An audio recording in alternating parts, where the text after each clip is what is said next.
best rappers ever. You know what I'm saying? I'm just getting started. Now you've had conversations with Jay, I'm sure. You signed to Roc Nation, dropped 4 singles in one day on the same day you made that announcement. So like, what kind of advice has Jay given you? Like, what kind of advice has a legend like Jay-Z given you? I don't know. It's really about, sometimes they don't give you direct advice. You just pick up from conversation. Soak it up. Yeah, and I'm not gonna like, me and Jay-Z aren't best friends at all. You know, I've only like had a couple of sit downs with him, and you know, he's somebody who just, he respects people that he works with, that he's in business with, and he respects the culture. You know what I'm saying? So it's a lot of people who I'm sure get a chance to sit with people like that. But as far as me and his relationship, he definitely is just an OG who, you know, shares what he goes through. So I appreciate him for just like being like that, because you know, some people, especially in his position, they got the right to, they don't have to tell you anything. They don't have to like answer your calls, right? You know what I'm saying? So, you know, I've done music with him. You know, Click obviously was one of my biggest records ever. And I just appreciate him. I appreciate Ye, especially Ye, just for being so like cool. Right.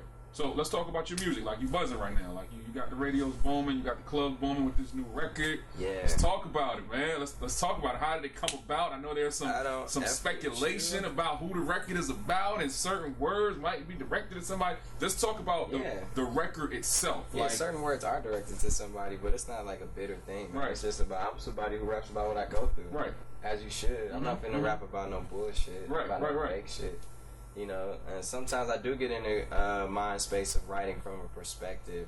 Because honestly, when I came up with the song, I Don't Fuck With You, I wrote that from I wasn't even going through any like relationship issues or any issues like that. I was just, I got in the studio with Mustard, heard the beat, and then that's just what I heard. I went in the booth and started freestyling.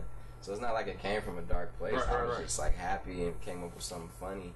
And you know, I was working on the record for a while. I remember I sent it to E40 back in like February. And I was talking to him on the phone like last week, and he was like, man, I just realized you sent that to me in February. Wow. And it's like October. Wow. I'm like, damn.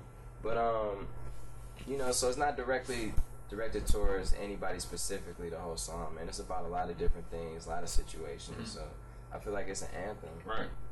Anybody who knows me know I'm not no bitter ass dude like that, man. I'm a real dude, you know what I'm saying? So I'm gonna keep it real about everything I do. I'm gonna talk about what I go through, and I'm gonna keep it creative. You know what I mean? But I ain't nobody I got hate for out there like that. Cool. So moving forward, like, so Mustard did the beat. Mustard started the beat. So then it moved on to what? Ye hopping on the beat. Yeah. And then other producers hopping on the beat. Like, so how did it even come about having like more than one producer? Because normally in hip hop, you know, you have a beat.